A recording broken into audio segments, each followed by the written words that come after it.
Godly father figure to me looks like someone who is obviously committed to God and His church. You can tell by where they spend their time, where they spend their money, what their priorities are. They're a great provider in both time and resources and also wisdom.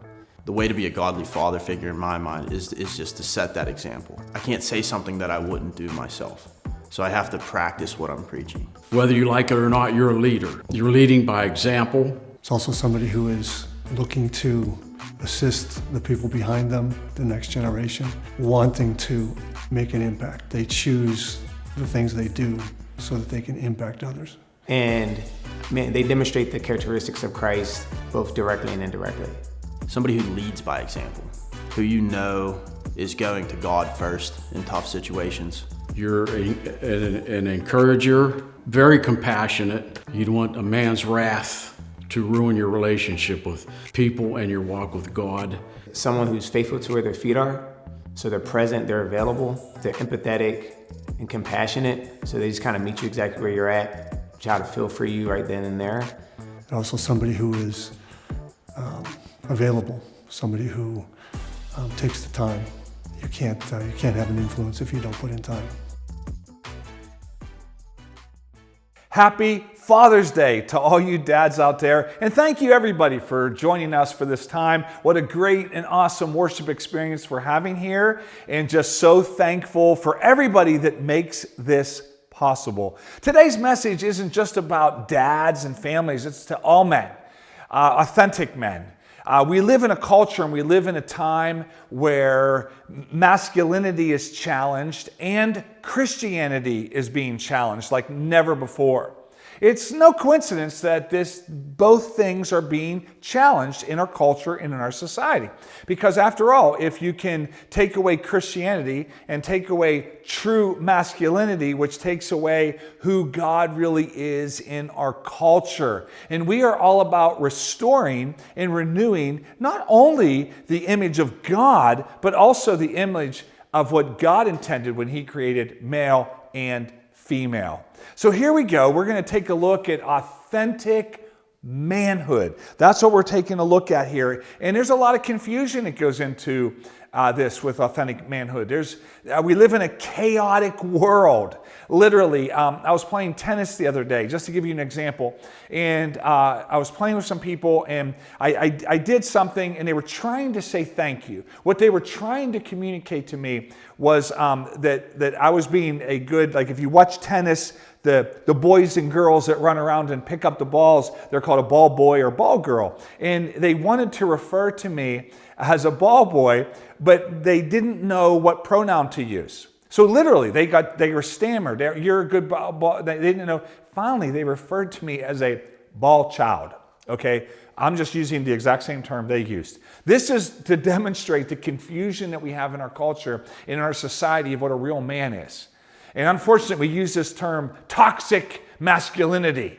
So we go from, I'm not allowed to call you a man, to toxic masculinity. And there's both ends of the spectrum are wrong. And so today we want to give some help to all men. What does it mean to be an authentic man?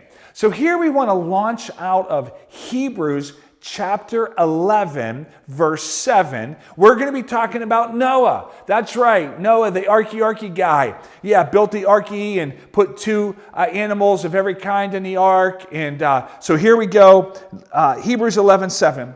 By faith, Noah, being divinely warned of things not yet seen, moved with godly fear, prepared an ark for the saving of his household, by which he condemned the world and became heir of the righteousness which is according to faith. By faith. This is all by faith. It's by a trust in God here. So here's the big idea. Men, all men, not just dads here, all men will live out authentic manhood by being devoted to God, moved with godly fear, and committed to their household. If as a man I can do these three things, This is what condemns the world. This is what I would say marks the world. Like this is what we really are. And it also provides an inheritance for us here. So significant. Now, Hebrews chapter 11 is known as the hall of faith, the heroes of the faith. Now, heroes have three things significant. Number one, they typically have, you could use the word costume, but they have an identity. They have something that they put on and that they wear to identify themselves. Second of all, they have a superpower. Yeah, that's right. Now, I don't know if you had a superpower. If I had any superpower I'm going to tell you what I would do. I would have nobody slow down ever going through the Squirrel Hill tunnels. That's right. I would have people know how to yield properly. And this is the last superpower I want right here. This is most important. I would have people not post stupid things on Facebook. That would be my superpower. Okay, back to real life here. So they have something that identifies them. They have a superpower, and they have a conflict to win. They have an evil to overcome. As a man, we have an identity to put on, a devotion to God here. We have a superpower, being moved with godly fear, and then we have an evil to overcome. And so I'm going to commit and stay committed to my household to do this. So here we go with Noah. Now, these are the three things. They're all found in Hebrews chapter 11, verse 7. I'm going to refer back to these a lot. But so Hebrews 11:7 is the framework here that we have our big idea that I'm going to uncover here. But before I go on, hey, Noah, putting all the animals on the ark, what we need to do is right now stop and say thank you to Noah. Because without Noah's obedience to God, we would not have steak, turkey, we would not have chicken, we would not have ribs or pulled pork. Come on, somebody. That's right. So without Noah, we wouldn't have any of these things. And so first of all, we just want to show honor and respect to Noah here. Okay, let's go back to Genesis chapter 1 and Genesis chapter 6. Genesis chapter 6. The Lord observed the extent of human wickedness on the earth, and he saw that everything they thought or imagined was consistently and totally evil. So the Lord was sorry he had ever made them and put them on earth. And it broke his heart. So God was just so sorry. Can you imagine the evil? Can you imagine what was happening? That it was so bad. I mean, right now in our culture, we're living in a postmodern, anti-Christian culture right now, where Christianity is, like I said, put down, and masculinity is even put down more. There's an outrage against it. And so can you imagine how bad it was there that God was going to destroy them? Because as we go on in Genesis chapter 6, verse 7, and the Lord said, I will wipe this human race I have created from the face of the earth. Yes, I will destroy every living thing, all the people, the large animals and the small animals, the scurry on the ground, and even the birds. I'm sorry I even made them. But Noah. Oh man, but Noah. For all the men watching and listening, I want you to put your name in there. But for Rick Paladin, and put your name there. But you, and God created you to be a man of God with integrity and character, and he knew what he was doing. He put you in the right place at the right time for such a time as this. But Noah found favor in the Lord and with the Lord. Yeah, there's kindness. This word favor is where we get the word grace. It's the Old Testament word for grace here. It's divine empowerment here. It's affectionate regard. It's to act graciously towards. Can you imagine everything was so evil, but there was this guy named Noah that God chose here. Noah had a superpower. It was the favor of God. And isn't that what you and I are really looking for? We're looking for the favor of God in our lives. So where did this favor come from? Glad you asked. It came because every man will experience, every man will experience authentic manhood when he's devoting himself to God, devoted to God, when he's moved with godly fear, and he's staying committed to his household. These are the three things. So let's look at the first one here. Devotion. Simple devotion. Now I know typically it's like, okay, just, you got to read your Bible, you got to stay devoted, you got to go to church, you got to do. Listen, how about just being devoted? How about just the process of being devoted to God? Verse 9, Genesis 6. This is the account of Noah and his family. Noah was a righteous man, the only blameless person living on the earth at this time. And he walked in close fellowship with God. Noah was the father of 3 sons, Shem, Ham, and Japheth. So here we have, defines Noah here. Yeah, he gave an account. So this is the account of Noah. Now look, you and I, this is the account of Rick Paladin. This is the account of you. So when you give an account of you, is righteousness and blamelessness in that account? Or is there other things in that account? But it says that Noah walked close with God, in close proximity to God. This is devotion. See, when I want to devote my heart to something, I walk in close proximity to that. Yeah, and righteous, it's right standing and conduct and character, and blameless means undefiled. It means whole. This is the kind of man that Noah was. This is how he found favor with God. And it says also at this time, which literally means in his generation.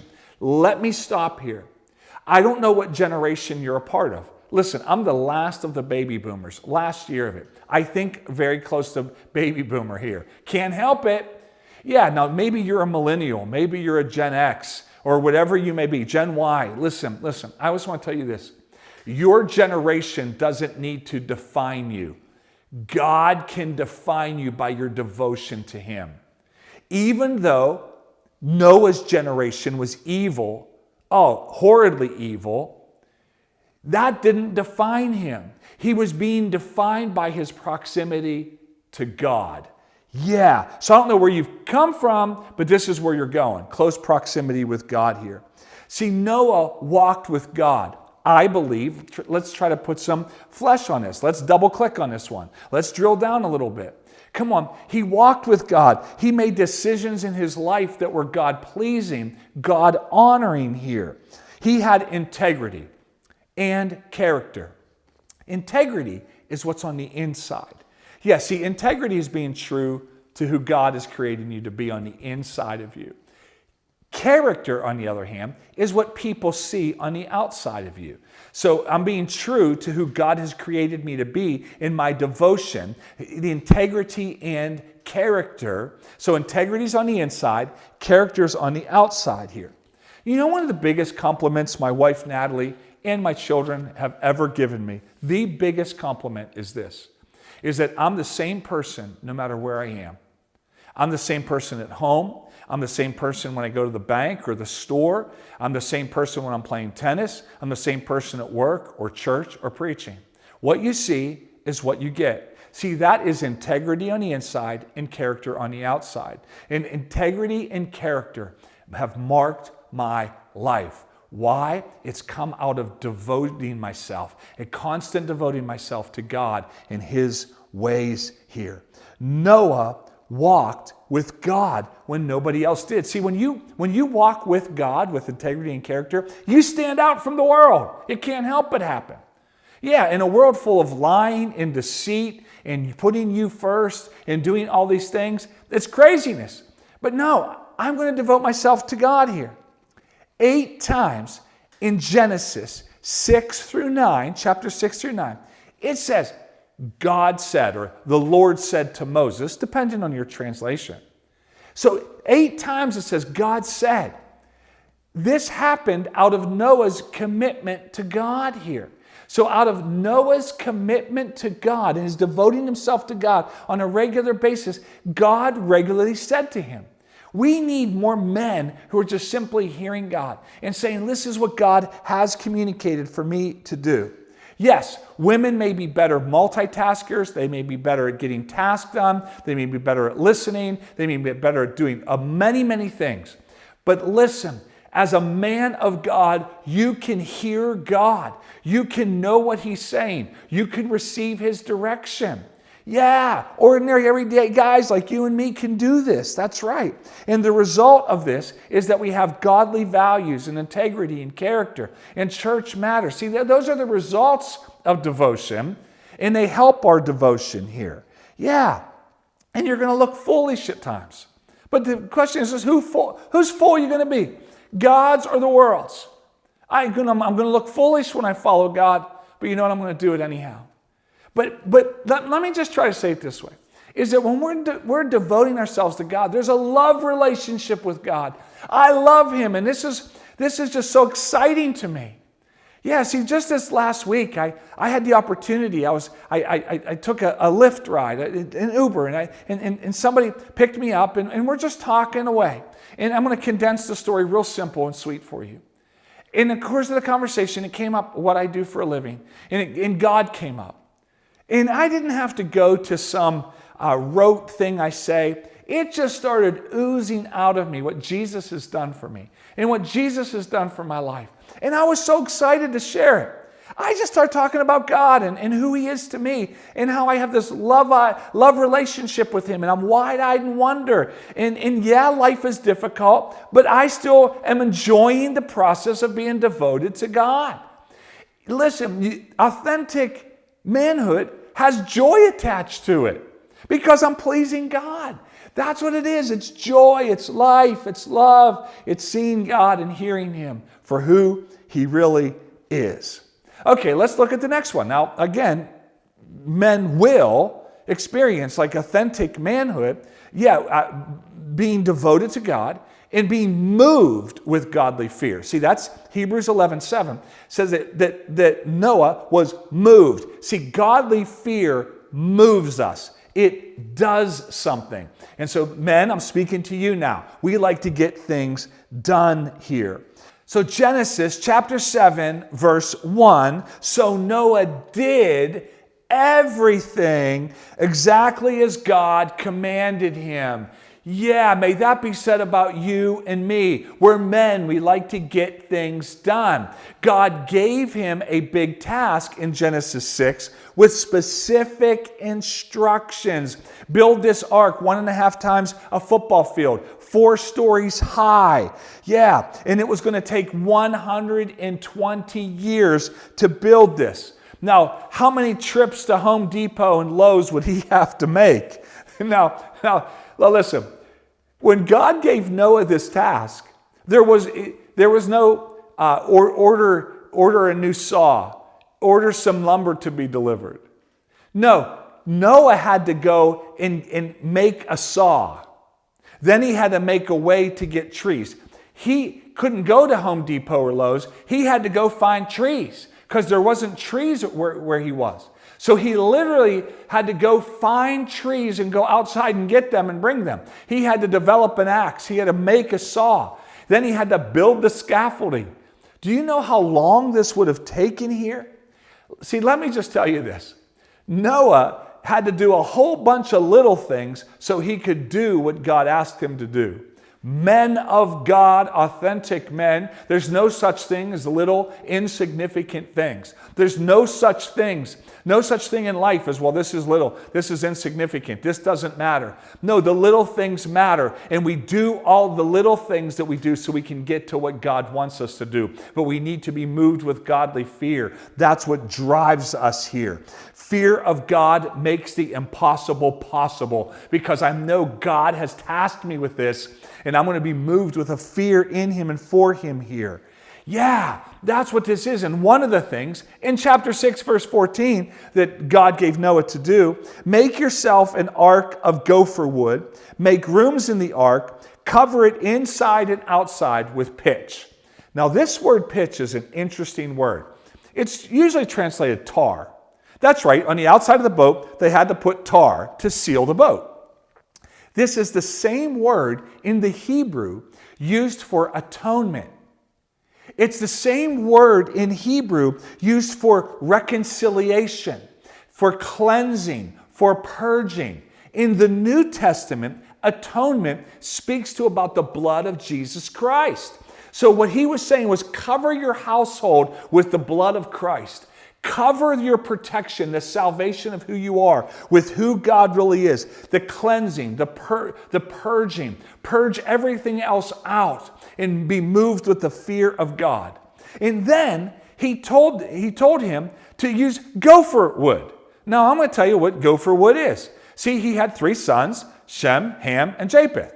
And every time that he needed more wood, he would say, hey, it's time to go for more wood. That was my dad joke for the day. I hope you liked that one. Yeah, that's what it means here. Go for more wood here. And it was a certain kind of wood. Now, I also want to point out here that what the fear of God is. I know, moving right along, don't worry. Fear of God, to love what God loves, hate what he hates. But here's the last part of the fear of God. Knowing I'm going to stand before God and give an account. And authentic manhood is marked. And we will experience God's favor, and we will experience faith, and we will experience him in a real way when we're moved with godly fear, knowing I'm going to give an account for my life. Not just in the generation I'm in, but before God himself. Yeah, 120 years of doing a lot of little insignificant things. If Noah was a real man, just like me, just like many of you, he had to come across once, twice, 3 times, dozens and dozens and dozens of times. What's the use? Why bother? I don't need this in my life. But he kept going. He kept moving forward. This is what I want to speak to men right now. You may be in a job you don't like, but you keep doing it. Why? Because you have kids at home and they're dependent on you. You may be doing a lot of little things at home and it doesn't feel like you're making progress, but you are. Because the little things matter and day by day matters here. Go back to what God asked of you and allow this fear of God to roll through you and inside of you here. It may feel like life's not working, but I want to encourage you to keep going. Keep stepping forward. Keep moving into the chaos that God has created you to step into, because God has created us for chaos. We step into it, but with a godly fear. Yeah, that's who we are and that's what we do. Because that's what authentic manhood is. We are devoted to God and we're moved with godly fear. And we do the little things because they matter so that we can get to the God things.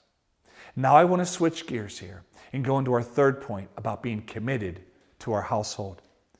Authentic men stay committed to their household. It's one thing to make a commitment. It's another thing to fulfill the commitment.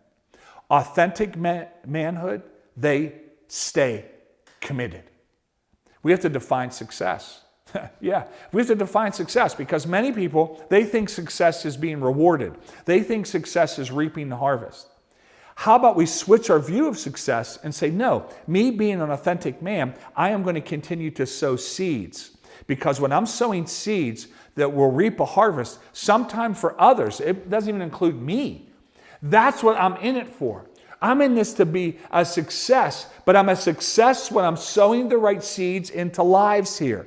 That's what we're doing here. And see, many people are they're trying to catch a break. If I could just catch a break, if I could just catch something, then everything would be fine. No. Let's switch this around. I'm not here to catch a break and make life easy. I'm here because I'm staying committed to my household. I'm staying committed to my commitments. That's what I'm going to do here.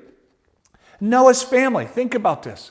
Noah's family, there's no way Noah could do this without the help of his kids. Now, most of the time, most likely, 2 of his boys were out getting trees, getting lumber, working it, and probably one of the other boys was with the daughter-in-laws and the mom. They probably would not have left them alone at this point, especially in an evil, messed up world that they were in at this point. So his kids were also involved in what was unpopular. They might have even experienced ridicule in and of themselves, but his family had a commitment to the purposes of God. I look at it like this, like in this house, we build arks. So if y'all want to be a part of this house, We build arks. We're in the ark building business. We do what God wants us to do. And I want to encourage parents out there to be very clear on, in my home, this is what we do. Like, listen, fast forwarding, there was a flood, and the ark protected them, and they were on the ark over 300 days, and then they came on dry land, that's the miraculous story, okay? That's the story of Noah. Could you imagine Noah when it's starting to rain? Well, kids, if you just need to have your own faith, and if you want to get on the ark, you get on the ark, and if you don't, it's okay. No! It was like, you got to get on the ark. There's a flood coming. Listen, you're the parent. Your kids aren't supposed to be your friends. They're supposed to be your kids. Lead them. Lead strong here. And I think we have too many people like, well, they just got to find their own way and do their own thing. No, in this house, this is what we do. I'm never apologetic that in my house, this is what we do. Now, in your house, you may be different. I respect that. But I think that's what we experience here. We go to church. We give generously. We serve. That's what we do because that's who we are. We are devoted to God. We are moved with godly fear, and we're staying committed to this household here. And he was preparing this ark of safety, of salvation for his family. And may we once again return to protecting and working for the salvation of our families, for the salvation of our lives and our kids here. Yeah. See, Noah's daughter-in-laws, they didn't marry into money, but they married into covenant. A covenant. When people marry into our family, listen, you're not getting the inheritance, it just isn't there. But what you do get, you get covenant relationship. You get a covenant with God. That's what we get a part of, and that's what our households stand for here. But let's take a moment and let's talk about Mrs. Noah. Mrs. Noah, remarkably in the whole story, she's quiet. But let me tell you my perception of what I think about Mrs. Noah. That there's no way Noah could have done what he did without Mrs. Noah saying, keep going, you're doing great, don't give up, affirming, encouraging, and speaking life to him. There's no way he could have done it without this. And ladies out there, not just wives, all women, we need to speak affirming things that represent authentic manhood in the church, because men aren't hearing this outside. And if you may be maybe older, over 50 crowd, well, that gives you the chance to speak to young men redemptively. That gets you an opportunity to speak to young men and encourage them, because no wires are getting crossed. Yeah. See, when you're younger, speaking to younger, wires get crossed. But when you're older, you can speak redemptively and life-giving and affirming. That's who God's created you to be. And that's a good household here. So ladies, where have you gotten your mindset about men? Has it come from pain, shame, and blame and hurt? Or has it come from biblical? I'm challenging all of us to look at biblical, authentic manhood. We can experience this. But we got to stay committed and stay committed to our values and stay committed day in and day out. That's right. Real men aren't afraid to go first. That's right. Real men love sacrifice. They love giving up their money and their time and their energy for their families and for God and for church. They enjoy that. It brings life to them. Yeah.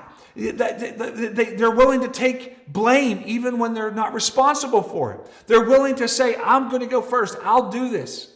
That's what real men do. And that's what we're talking about here. What woman wouldn't want to be under that type of relationship where they're nurtured and cared for and loved and the best is brought out in them? That's what authentic manhood does. Yeah, 2 Peter 2:5. And God did not spare the ancient world except for Noah and 7 others. Noah warned the world of God's righteous judgment. So Noah was protected. Here's where the inheritance is. Here's what we do. He condemned the world, and the world looked at him, and because of the way he lived, the world saw an example. And the world is begging for men who aren't waiting for a handout and don't just take, but they give, and they give joyfully. And they're men of honor and men of respect. This is what our world is missing here. So Noah had to work. That's right. He chopped trees by day and he preached by night. He had to work and he had to witness. And those two things lined up, and he experienced biblical manhood. He experienced an inheritance. That's right. He did this for his family. He did this for others here. So God is asking us as men to step forward. So here it is. Here it is. Faith requires risk. Noah took a risk. He took a huge risk. But God took a risk on Noah, and Noah took a risk on God. But this is what we were created for as men, to take risk. Let me give you an example. On August 4th, we are going to have an outdoor worship experience in downtown Pittsburgh, where 10 churches are getting together to worship and honor God together. And we're going to worship God and have baptisms, and we're going to praise and worship and pray. It's going to be awesome. And I don't know that this has ever happened on a Sunday morning before. So there's a huge risk in asking people. There's a risk, will we have enough money? There's a risk of, will we have enough churches? Will we have enough people? How about this risk? What if it rains? It's going to be outdoor. Noah's problem was, what if he does all this? What if he does all of these things and it doesn't rain? He took a risk, because that's what faith is. Will I have enough money? Will I have enough time? Will I have enough energy? Do I have what it takes? But faith requires risk, and I think there's some men right now that I'm speaking to where the problem is you're waiting for life to get easier so that you can step forward in faith. You're waiting for something to change so you can be who God's created you to be. No, God's created you for risk, and no man, no authentic man wants and desires to be considered safe. Oh, he's a safe man. Oh, he doesn't take risk. No, we were created for this. And real biblical manhood says, I'm going to believe God, and I'm going to give like there's no tomorrow. I'm going to serve. I'm going to love my wife. I am going to love my family. I'm going to become what God wants me to become and be these things because of who God created me to be. So what is the risk that you can't afford not to take? What is it? Relating to another man? Asking questions to another man? That's a risk that many men right now, God is asking you to take. Will you sit down with another man and just simply ask questions? I do this all the time because I want to be an authentic man. I want to be God's man here, and I don't want to play it safe. So what is the commitment God's asking of you today? What's the commitment? Is it being devoted to God? Well, then just simply go to God for salvation, for atonement. Go to God and say, God, I need you today. Just pray it in your simple words. But as a man of God, what's the commitment? Is it time to be devoted to God? Is it time that you need to move in godly fear? Or is it time to get back to staying committed to your household? And I'm going to become the man God wants me to be. Not a dictator, not a ruler, but a servant, a humble servant. This is it. This is what God has created us to be. An adventure full of risk. That's what it is. So I have 3 things I want to speak to every man right now. Right now, I believe in you. I believe in you. I believe that God's created you and put you here on this earth for such a time as this, for such a place. Number 2, you're not alone. Stop feeling alone. You haven't been created to do life alone. Get with other men in your life. Get into church. Get into a small group. Get with other men who can speak redemptively to you. So I believe in you. You're not alone. And I want to tell you it can be done. You can. You will live authentic biblical manhood when we are devoted to God. Listen, moved with godly fear and committed to our household. You have what it takes. You can. You will. We will do this together. Listen, happy Father's Day. Enjoy your day. Enjoy your week. Come back next week. We're going to get back to our series, What Do I Believe About Sin and Humanity? Going to be good. You don't want to miss it.